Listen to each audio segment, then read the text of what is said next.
నమస్తే, welcome to our channel.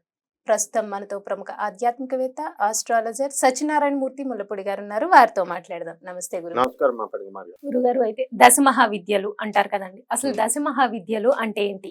ఈ దశమహావిద్య ఉపాసన అందరూ చేయొచ్చా? దశమహావిద్య ఉపాసన చెయ్యాలి అంటే కొన్ని ఏమన్నా నియమనిష్టలతో పాటు ఈ ఉపాసన చేయాల్సి ఉంటుందా? అలాగే దశమహావిద్యలో మొదటిగా కాళికామాతని చెప్పుకుంటారు, కాళీ అమ్మవారిని.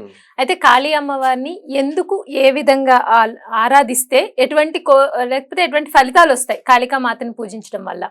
ఇప్పుడు కాళికామాతకి చాలా మంది చెప్తారు బలి కోరుకుంటుంది అమ్మవారు అనేది కొంతమంది చెప్తూ ఉంటారు కదా, నిజంగానే బలి అనేది కాళికామాత కోరుకుంటుందా? కాళికామాత ఉపాసన చేస్తే బలి ఇవ్వాలా? దీని గురించి నాకు వివరించండి. విద్య అంటే ఎడ్యుకేషన్, సాధారణ ఎడ్యుకేషన్. మహావిద్య అంటే స్పెషలైజ్డ్ ఎడ్యుకేషన్. అంటే ఎంబీబీఎస్ వరకు మామూలుగా అందరికి సేమ్ సిలబస్, తర్వాత సూపర్ స్పెషాలిటీ విడిపోతాం. ఆర్థోపెడిక్స్, పీడియాట్రిక్స్, పిల్లల వైద్యం. అలాగే ఈ విద్యలు, దశమహావిద్యలు అన్ని కూడా ఒకటే విద్యలు, కానీ స్పెషలైజేషన్ విడిపోతాయి అన్నమాట. అంటే కొంచెం స్పెషలైజ్డ్ ఎడ్యుకేషన్ కాబట్టి తాంత్రిక సాధన అన్నారు. అసలు ఇది దశమహావిద్యలో ఎలా పుట్టినాయి అంటే, సతీదేవి పరమేశ్వరుడి భార్యగా ఉన్నప్పుడు, పార్వతీదేవి ముందు అవతారం, వాళ్ళ తండ్రి గారైనటువంటి దక్ష ప్రజాపతి యజ్ఞం పెడుతుంటే నిరీశ్వర యాగం, నేను వెళ్తానంటది ఆమె. వద్దు అంటాడు శివుడు. వద్దు అంటుంటే పిలవని పేరంటానికి వెళ్ళకూడదమ్మా సతీ అంటాడు ఆయన. ఆయన నుంచి తప్పించుకోవడానికి, ఆమె నుంచి తప్పించుకోవడానికి శివుడు తూర్పు వైపు వెళతాడు. తూర్పు వైపు వెళితే సతీదేవి ఏం చేస్తుంది, మహాకాళి అవతారం లాగా వచ్చి తూర్పు వైపు అడ్డగిస్తుంది.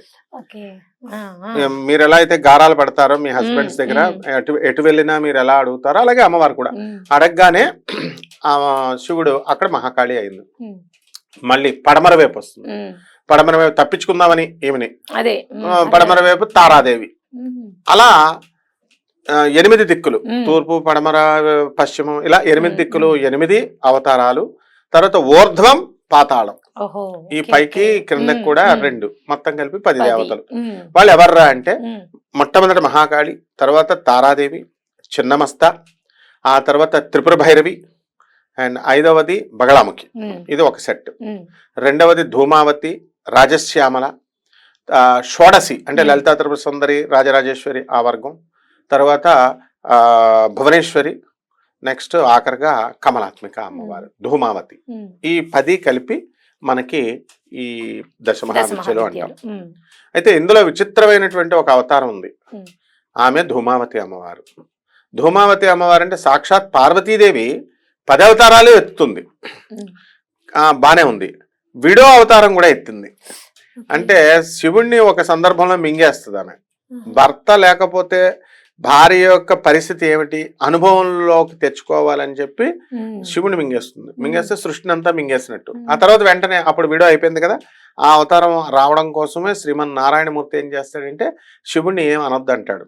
ఒకసారి భోజనం జరుగుతుంటే, భోజనం చేస్తుంటే, శివుడి యొక్క లక్షణం ఏమిటంటే పార్వతీదేవికి పాపం ఎప్పుడు ఉంచుతాడు భోజనం. ఉంచితే ఆ భోజనాన్ని ఆమె తింటుంది. ఆమె యొక్క ధర్మం అది.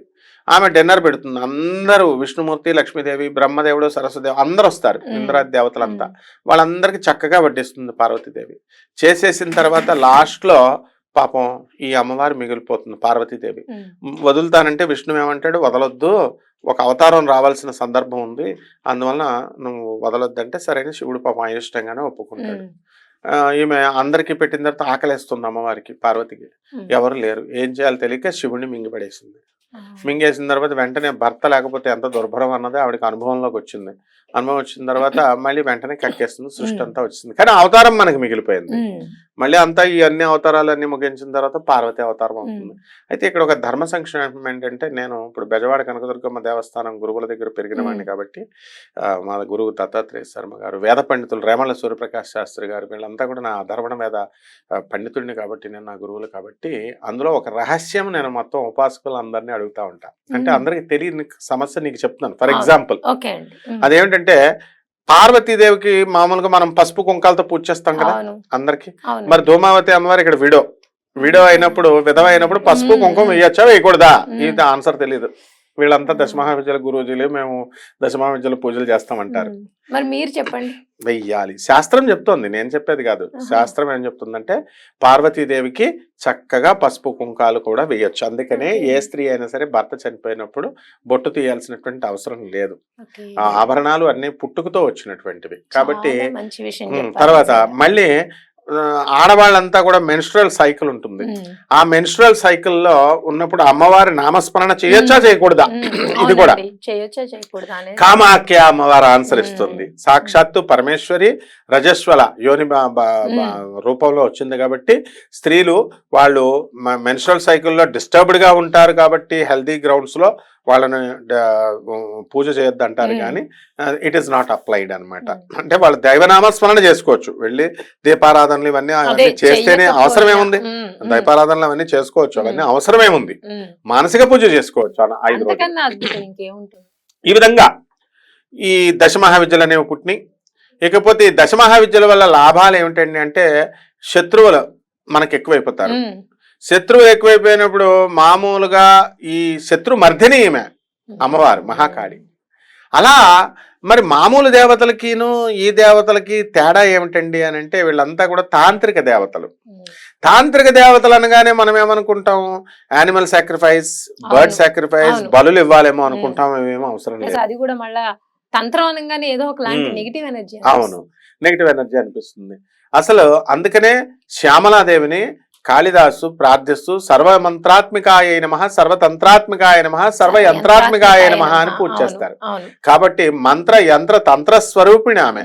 రామకృష్ణ పరమహంసుల వారు మొట్టమొదటి అవతారమైనటువంటి మహాకాళి అమ్మవారిని పూజ చేస్తారు. పూజ చేస్తే ఆయన ఎప్పుడు ఏ మేకని కోయలేదు, ఏ కోడిని కోయలేదు. ఆయన తంత్ర గురువు అయినటువంటి భైరవీ మాత దగ్గరుండి చేయిస్తుంది. అంటే ఆ ఉపాసనలో కొన్ని రహస్యాలు ఉంటాయి. వీళ్ళంతా ఏంటంటే మామూలుగా జనరల్ గా కాళికాదేవి విఠలాచార్య సినిమాలు ఉంటాయి, మన డాక్టర్ ఎన్టీ రామారావు గారు యాక్ట్ చేసిన ఎస్విరంగ్ గారు పాతాళ భైరవి అనగానే ఓం పాతాళ భైరవి పాతాళ భైరవి అని చెప్పి అలా సౌండ్ వస్తుంటే ఓం ఓం అని వస్తుంటే వీళ్ళు ఏమిటంటే పాతాళ భైరవి పిలుస్తుందిరా నిన్ను రారా డింభగా, పాతాళ భైరవి పిలుస్తుంది అంటది మంత్రగాడు ఎస్విరంగ్ గారు. కాబట్టి పాతాళములో ఉన్నది భైరవి, ఆమె త్రిపుర భైరవి అంటాం. పాతాళంలో ఉంటే పాతాళ భైరవి. అలాగే ఇప్పుడు నువ్వు అడిగి ఉగ్ర రూపం అండి, ఇవన్నీ ఉగ్ర రూపాలు ఎవరికి, మనకు కాదు, భక్తులకు కాదు. అవి రాక్షస మర్దనం చేసేటప్పుడు ఉగ్ర రూపాలు, ఎక్సైటెడ్ ఫార్మ్స్ అంటారు. ఎక్సైటెడ్ ఫార్మ్స్ అంటే ఏంటంటే ఇప్పుడు ఒక ఎలక్ట్రాన్ ఉంటుంది, ఆ ఎలక్ట్రాన్ ని ఎక్సైటెడ్ స్టేట్ లోకి కాన్ఫిగరేషన్, ఎలక్ట్రానిక్స్ కాన్ఫిగరేషన్ వేసినప్పుడు 1s కార్బన్ అనేది తీసుకుందాం, 1s2 2s2 2pt అంటాం. దాన్ని ఎక్సైటెడ్ స్టేట్ లోకి వెళ్ళినప్పుడు 1s2 2s1 2px1 2py1 2pz1 అని వేస్తాం. అంటే లాస్ట్ లో ఉన్న s లో 2, p లో ఉన్న 2 తీసేసి అందులో s లో 1 నుంచి p లో 3 పెడతాం. అలా సాగదీస్తాం. పామర భాషలో చెప్పాలంటే ఒక ఇనుము రాడ్ ఉంది, దాంతో మనం ఏ పనైనా చేయొచ్చు. దాన్ని మనకు కావలసిన విధంగా ఆ కత్తిలాగా ఇలా తయారు చేయాలంటే దాన్ని బాగా హీటెడ్ టెంపరేచర్ లో బాగా కాల్చి దాన్ని సుత్తులతో కొట్టి సాగదీసి మనకు కావలసిన ఆయుధాన్ని చేస్తాం. ఇది ఎక్సైటెడ్ ఫామ్, అంటే సాగదీసిన ఫామ్. కాబట్టి ఈ మామూలు స్టేజ్ కంటే కూడా మరి మనకు కావలసిన విధంగా ఈ కత్తిని ప్రయోగించవచ్చు. ఈ రాడ్ అనేది కేవలము కొన్ని పనులకు మాత్రమే ఉపయోగపడుతుంది, షార్ప్ గా పనిచేయదు. ఎక్సైటెడ్ స్టేట్ లోకి వచ్చినప్పుడు కత్తిలాగా వాడచ్చు, రాడ్ లాగా వాడచ్చు. అదనమాట లాభాలు, తాంత్రిక దేవతల వల్ల వచ్చే లాభాలు. అయితే ఈ భయపెట్టేసి ఈ సినిమాలు వాళ్ళు వీళ్ళు టీవీ సీరియల్స్ భయపెట్టేసి తాంత్రిక దేవతలను పూజ చేయకూడదేమో అనే భయాన్ని క్రియేట్ చేశారు. కాబట్టి నేను నా చిన్నతనం నుంచి కూడా పసి వయసులో డేస్ బేబీ అప్పటి నుంచి కూడా ఈ దశమహావిద్యల పూజలు చేసేవాడిని. స్టూడెంట్ ఏజ్ లో కూడా హోమాలు, శ్మశాన కాళి ఓం క్రీం క్రీం క్రీం హూం హూం హ్రీం హ్రీం దక్షిణే కాళికే క్రీం క్రీం క్రీం హూం హూం హూం పట్టు స్వాహ, ఇలా రకరకాల మంత్రాలు అంటే నాకు సరదాగా ఉండేవి. చెప్తుంటే మా గురువు గారు పురాణపంట రాధాకృష్ణమూర్తి గారు, మధుర కృష్ణమూర్తి శాస్త్రి గారు, మా రాజమండ్రి బ్యాచ్, ఇప్పుడు ఉన్నటువంటి గరికపాటి నరసింహారావు గారు అంతా అక్కడికి వచ్చేవారు అనమాట. దౌర్బల ప్రభాకర్ శర్మ గారు, మా గురుదేవులైనటువంటి భారతీ తీర్థ స్వాముల వారు, అసలు ఆ ఊరే బ్రహ్మాండంగా ఉండేదన్నమాట. కాబట్టి ఇక్కడ నేను డిఫరెన్స్ చూసేవాడిని. శృంగేరి మండపంలో ఉన్నటువంటి శారదా అమ్మవారిని ఏమో భారతీతీర్థ స్వాముల వారు మేము పూజ చేస్తే ఇది ఎక్కువ శక్తి వస్తుందా, లేకపోతే కాళీకి చేస్తే ఇది ఎక్కువ వస్తుందా? దుర్గాదేవి బెజవాడ దేవస్థానంలో మా గురువులు ఉన్నారు, దత్తాత్రేయ శర్మ అన్ని చేశా చిన్నప్పటి నుంచి. అందువలన జిల్లేడి కర్రలతో, చువ్వి కర్రలతో, జామ్మి కర్రలతో ఏది వేస్తే, వేప చెట్టు వేస్తే ఏంటి, టేకాకు వేస్తే ఏంటి, టేక్ కర్ర వేస్తే ఏంటి, పంచ పల్లవాలు, తర్వాత వేర్లు, చిర్రి వేరు, తర్వాత దంతిక, ఇలాగ రకరకాల ప్రయోగాలు చేస్తే అప్పుడు మనకి జగన్మాత అయినటువంటి ఆ కరుణామయ్యి నాకు అర్థమైంది ఏమిటంటే ఎప్పుడు ఏ హాని కూడా ఎవ్వరికి చేయలేదు, ఏ బలి అడగలేదు. మేము కూడా వెళ్ళాం శ్మశానానికి, మరి మిగతా గురువులు తీసుకెళ్ళినప్పుడు వెళ్ళాలి కదా. ఇప్పుడు ఆనంద్ మార్గ సాధనలో అమావాస్య రోజున శ్మశానంలో మెడిటేషన్ చేస్తారు, ఏకాంత ప్లేస్ లో చేస్తారు, వెళ్ళాలి. తంత్ర సాధన అంటే కపాలం ఉంటుంది వాళ్ళ దగ్గర, చిన్న సైజ్ త్రిశూలం, సుప్రీంకోర్టు సైటేషన్, సుప్రీంకోర్టు పర్మిషన్ ఉంది వాళ్ళకి. ఎలాగైతే సిక్కులకి 3 ఇంచెస్ ఎలా ఉంటుందో అలా కాపాలిక సాధనకి ఉంటుందన్నమాట పర్మిషన్స్. సో ఈ కపాలంతో, త్రిశూలంతో అమావాస్య సాధన రా మహబూబ్ నగర్ వెళ్ళి చేద్దామని మా గురుగారు వాళ్ళు అడిగితే, మన దగ్గర సుప్రీంకోర్టు ఆర్డర్ ఉందంటే నేనేమనేవాడిని అంటే, నేను రాను బాబాయ్, పల్లెటూరులో అయితే నేను రాను, సిటీస్కి వస్తాననేవాడిని. ఎందుకు అని అడిగితే, సిటీలో చదువుకున్న వాళ్ళు ఉంటారు, ఈ పర్మిషన్ కాగితం చూస్తే చదువుతారు, ఊరుకుంటారు, పల్లెటూరులో చెట్టు కడేస్తే అమ్ముతారు, అందుకని నాకు వద్దు బాబాయ్ అని నేను వెళ్ళేవాడిని కాదు. కాబట్టి తంత్ర సాధనలో మనకి చాలా మంది ఇప్పుడు ఉన్నటువంటి వాళ్ళు అర్ధరాత్రి 12 గంటలకు మేము శ్మశానంలో సాధన చేస్తూ ఉంటారు. అవన్నీ అబద్ధాలు అనమాట. ఎందుకంటే ఉదాహరణకి నువ్వు ఇమాజిన్ చెయ్యి, ఇప్పుడు సిటీస్ మధ్యలో ఉన్నాయి ఇప్పుడు శ్మశానాలు, అక్కడికి వెళ్ళి మనం 10 నిమిషాలు కూర్చుంటే చుట్టుపక్కల వాళ్ళంతా మనం చూడరా, వీడు కూర్చొని చేస్తుంటే వాళ్ళు పిచ్చోళ్ళు చూడడానికి. అంటే కాళికాదేవి సాధనలో శ్మశాన కాళీలు ఇవన్నీ శ్మశానంలోనే చెయ్యాలేమో అనే అపోహ క్రియేట్ చేశారు. అవి అవసరం లేదు. మనం మానసిక పూజ అంటే ఏంటమ్మా, మనం శ్మశానంలో ఉండి చేస్తున్నామంటే శ్మశానం, మా పూజా మందిరంలో ఉండి చేస్తున్నామంటే పూజా మందిరం. తంత్ర సాధనలో ఎలా ఉంటాయంటే జీర్ణమైనటువంటి టెంపుల్లో, శిథిలాలయంలో కొన్ని చోట్ల చేయాలి, శ్మశానంలో చేయాలి, మంచి గృహములో చేసేవి కొన్ని ఉంటాయి, గురు సమక్షంలో చేసేవి కొన్ని ఉంటాయి, ఇవన్నీ కూడా ఉంటాయి. ఇవన్నీ ఏం చెప్పరు వీళ్ళు. మామూలుగా సాధన చేస్తామా, వచ్చేసిందా, సిద్ధులు వచ్చేసి ఇట్లా చెప్తారు. కాదు. ఇక మొదట మహాకాళి అడిగావు నువ్వు. మహాకాళి అమ్మవారి రకాలు ఉంటాయి. శ్మశాన కాళి శ్మశానంలో ఉంటుంది. తర్వాత మనము ఈ మహాకాళి, భద్రకాళి, మనకి వరంగల్లో భద్రకాళి ఉంది. మహాకాళి ఎక్కడ పడితే అక్కడ ఉంది. మనకి చక్కగా దక్షిణేశ్వర్లో, మా కాళీఘాట్ లో, కలకత్తాలో మొన్న ఈ మధ్యన నేను వెళ్ళి వచ్చాను, ఎప్పుడు వెళ్తా ఉంటాం.